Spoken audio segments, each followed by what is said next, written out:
So once the first player places their second and everyone's last planet, every player should also have one of their bases out.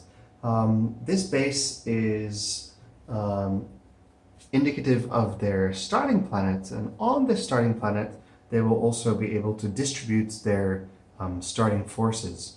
So you get exactly what's written here on the back of your faction card, and you're able to distribute them across your planet, but of course observing the unit limits. But before you distribute your units, players each take a matching z-axis and they connect them to a planet of their choice. They have to be connected to two different planets, so you cannot put them on the same planet, because these represent the z-axes in the game. So while these navigational connectors show that these two planets are adjacent, the z-axes conceptually show that these planets are on top of each other. So when these connectors are placed, you place them in the neutral position, so the one without the red warning.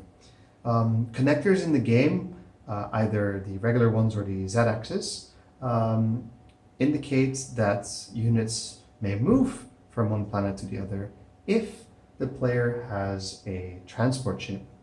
So transport ships are placed either on the navigational connector or on the big z-axis connector here. Now, because it's kind of hard to keep track of where players could be coming from, as soon as you place one of the ship's transports on a z-axis connector, it's good practice to flip this over one to the warning side, so that all the players can see that it is possible for armies to come from the z-axis connector through to this side. So each player gets to use or set up one z-axis connection. So in this case, with a two-player game, we'd have two z-axis connections set up for this game board. So once the game board is set up, and both players would have their bases set up, they also get the resource cards, okay, associated with the planet on which they've settled. So in the Terran example here, we've got dialer 4. So if we look at dialer 4, there are 3 resource cards which indicate the extra areas where a player can mine. So these are placed kind of next to the tableau that the player plays with, and again indicates extra areas where a player can mine during their turn. So a player board will have a permanent set of 4 minerals and 2 Vespene gas available, which can be mined, which is kind of the way that you spend your potential minerals and Vespene gas in each round. So let's say you've built yourself a couple of workers. These workers are then placed in the worker pool. And let's say you want to build a marine. You can see the cost here. The cost is one mineral. So you would then move one of your workers to either a resource card or a permanent mineral slot here. The numbers on the cards indicate the limit of those cards, and of course the type, whether it's Vespene gas, it's green, and minerals are blue. And of course, once you run out on your permanent minerals here, then you can move them up into your resource cards. Now, there is one aspect of the game that's kind of special, and that's that you can force mine your resource cards. So if you really need either an extra mineral or an extra Vespene gas, so let's imagine that, you can flip the card over onto its half depleted side. Sorry, that one was already up. So it's half depleted side, and then for one round only, you can go one beyond the limit. So in this case, you could actually spend 3 Vespene gas to do something on that turn.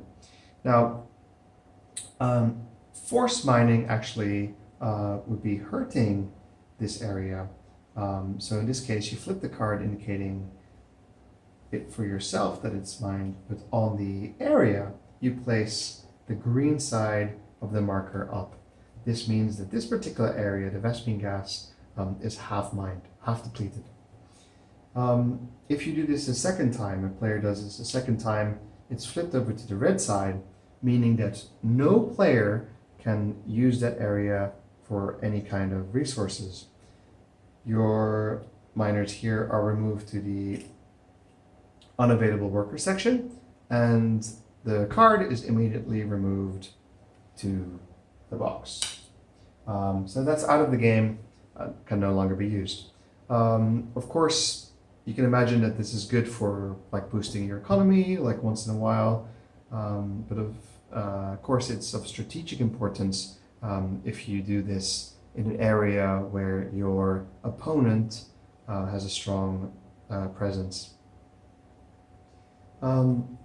So other than the resource cards, the movement that's facilitated through the shuttles, we also have buildings. So buildings are built on your tableau here in your faction sheet, and you can upgrade them with upgrade actions by building them on top of the pre-printed sections here. So there's a cost involved, right? So the cost is 1, and then level 2 barracks also allows you to build fire bats. So make sure that you start off with the regular advanced machine workshop here, but not this one, because this one's level 3. So find the one that's level 1, which costs you 2 minerals and allows you to build the spider. Okay. So for example, the number 1 spaceport allows you to build simply a wraith. You've got the number 2 if you upgrade it, you've got a science vessel, and if you upgrade it all the way to number 3, you will have a battle cruiser. Okay. Number 3 here, which is costing Vespene gas, gives you a ghost. And if you upgrade it to number 2 here, you get a Goliath. And number 3 gives you a siege tank. Pretty cool.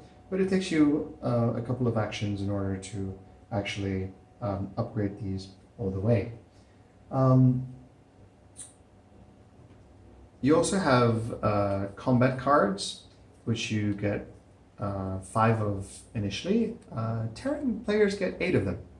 Okay, so combat cards allow you to kind of supplement or give your units a particular strength in battle, which we'll detail in the combat section.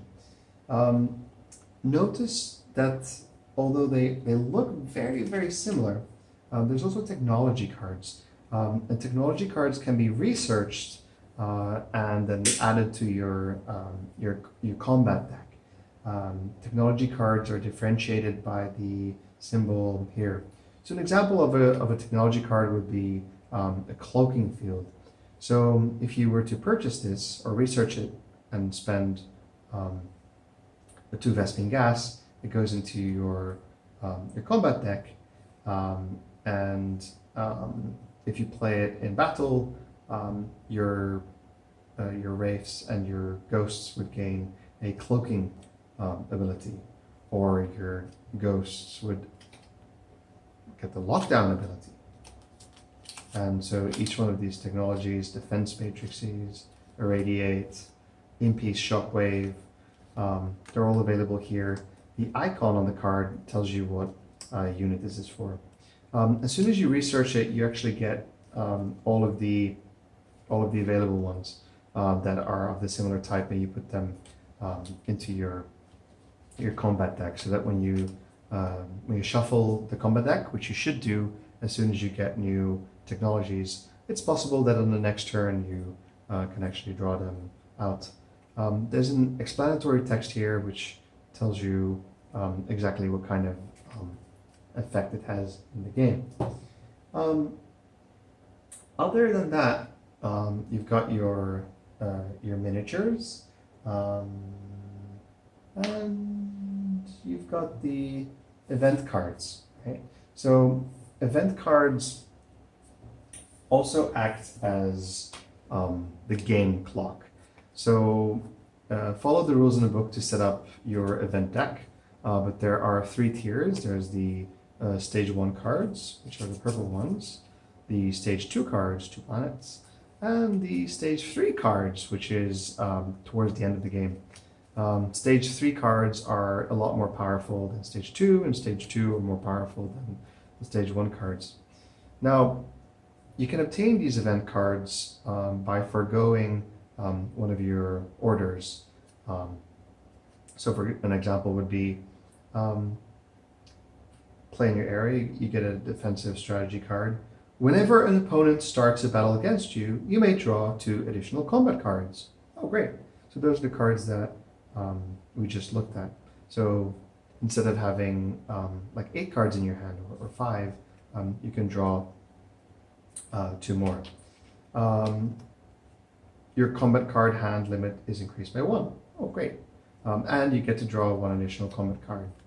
Okay, so you can see that actually these strengthen your ability to play the game. So event cards are pretty useful. Now, as I showed before, there are some of the cards that the end draws near, which actually could trigger an end game if 2 of them are drawn. Okay. It's important to note, though, that if you decide to pick an event card, you don't get to look at it. You first have to put it under your tableau, your faction map, and you only get to look at it at a particular point once the movements are over, which we'll go over in a bit. But those are all of the components, except for the order tokens, which we'll go over now.